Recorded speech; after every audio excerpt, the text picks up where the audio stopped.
Maharashtra superfast news चॅनलमध्ये आपले सहर्ष स्वागत आहे। का सत्याची धार लेखणीची महाराष्ट्रातील ताज्या आणि वेगवान बातम्या पाहण्यासाठी आपल्या हक्काचे चॅनल शेअर करा, लाईक करा आणि सबस्क्राईब करा। धन्यवाद। महाराष्ट्र नवनिर्माण सेना दिंडोशी विधानसभा वार्ड क्रमांक 38 मध्ये महाराष्ट्र नवनिर्माण सेनेचे अध्यक्ष माननीय श्री राजसाहेब ठाकरे यांच्या हस्ते कार्यालयाचे उद्घाटन करण्यात आले।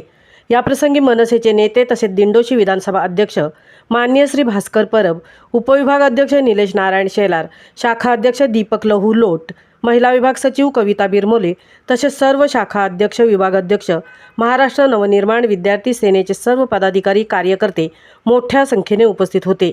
तर आप्पापाडामधील नागरिक खूप मोठ्या प्रमाणात त्यांनी गर्दी केली होती। राजसाहेब यांचे आगमन होता ढोल ताशा तसेच तुतारीच्या गजरात आप्पापाडा कुरारचा परिसर पूर्ण दणाणून गेला होता। राजसाहेब यांच्या हस्ते कार्यालयाचे उद्घाटन झाल्यानंतर सर्व परिसर भगवामय झाला होता। सर्वांनी घोषणा देऊन महाराष्ट्र नवनिर्माण सेनेचा विजय असो अशा घोषणा देत कार्यक्रम सुंदररित्या संपन्न झाला। महाराष्ट्र सुपरफास्टसाठी नितेश शेलार सह तृप्ती भोईर, मालाड, मुंबई।